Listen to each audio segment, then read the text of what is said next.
My career has been one life-endangering job after another.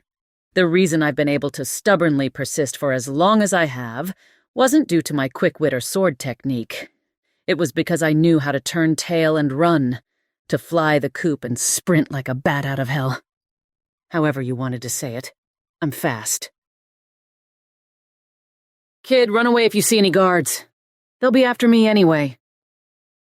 They didn't know Masashi was a Shugenja, so he should be safe enough to wander on his own. It was an odd thought, but it seemed the best method of protecting him was to abandon him. Like a mother bird abandoning her nest. I've got to stop with these animal expressions. In any case, he didn't seem to like the proposal.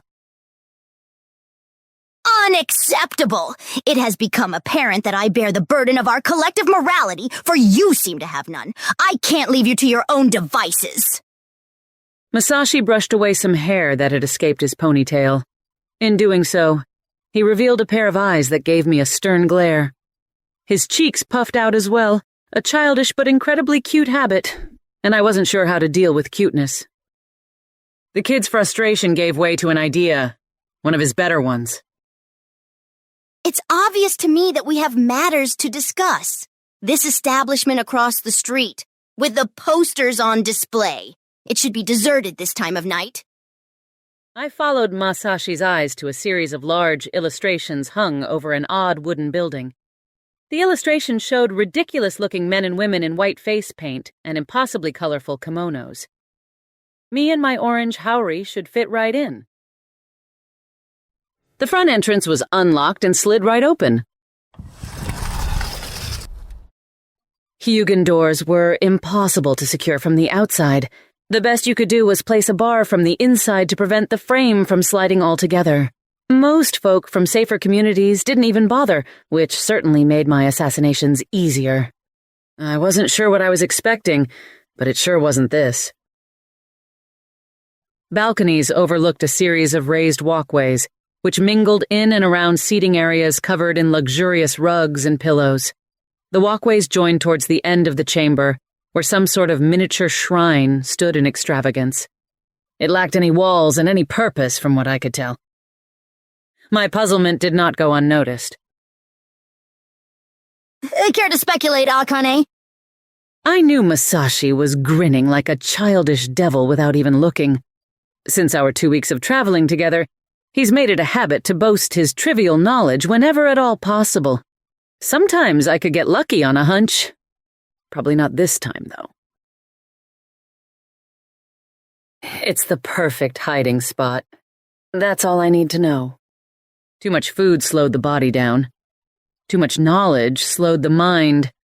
I couldn't afford to be lethargic in either area, which meant I tried to keep leftovers and irrelevant details to a minimum. It was a useless effort in this case, however, as the kid was about to give me a lecture. This is a kabuki theater, stylistic dance drama in its purest form, genius choreography depicting historic battles and romance, warring families and forbidden love, legends that speak to the spirits themselves. Masashi's passion bled through his words. Apparently scrolls weren't the only thing this Shugenja obsessed over. He continued on about particular actors and plays he had seen, the masks they wore and methods they used. I tuned him out and returned to my own thoughts. It was good to see Masashi get enthusiastic about something besides scrolls for once, but being a hopeless romantic, well, maybe it was better than just being hopeless. The best course of action was to hide out here for a moment while the guards prowled the nearby streets. It gave me and the kid a chance to talk, and not about clowns who danced with masks on. Masashi Hashimoto, you and I have much to discuss. This was the first time I had ever addressed him so officially. Names hold a certain kind of power, but only if you use them sparingly. Like a spice, they can change the flavor of a sentence entirely. And this dish was tasting bitter. But this matter had to be addressed. I'm your bodyguard. You tried running out on me while I slept. Why? My eyes met his and prepared for a stare-down, but that wasn't necessary. His eyes looked away towards the front entrance, as if willing the body to follow. Why was he so desperate to avoid this question? Masashi's hands clenched into fists. Worried that I would abscond on your payment? Of course. That's all you ever seem to care about. He pulled out a pouch from inside his kimono and slammed it against the stage floor.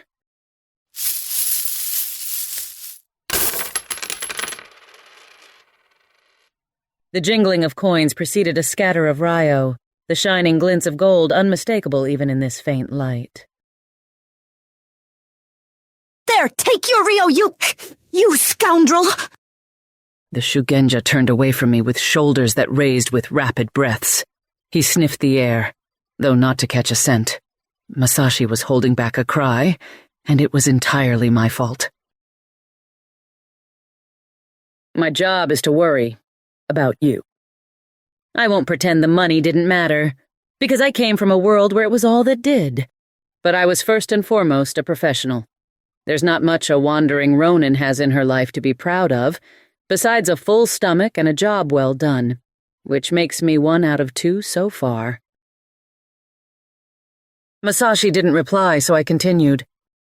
You're from one of the wealthiest families in Hyuga, and I'm not. We don't have the same interests. Hell, we hardly speak the same language. We'll never be friends.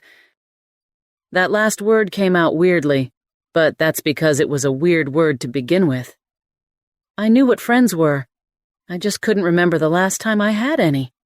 This time the young man in the red kimono did reply, though with his back still turned. 2 weeks we've traveled together, yet I scarcely know your name, let alone your hobbies, so how can you derive such a claim?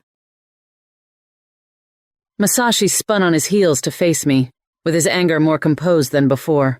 How can I permit you as my protector if you won't even tell me who you really are? Who I really was. I was exactly what you think, a no-good, vagrant swordsman for hire. Or maybe he wanted to know about my past as a street urchin who stole from hard-working farmhands, who beat up on the smaller kids until they bruised all over just for a fistful of stale rice. Or maybe he wanted to know about the ungrateful student of a sympathetic samurai who betrayed her master for a bit of chump change, forsaking the man who was the closest thing to a father she would ever have. What a horrible human being. My life made for a piss-poor story no kabuki house wanted to dance to. Masashi had the curious mind of any good scholar, but this was one tale he wouldn't want to hear, and aside from that...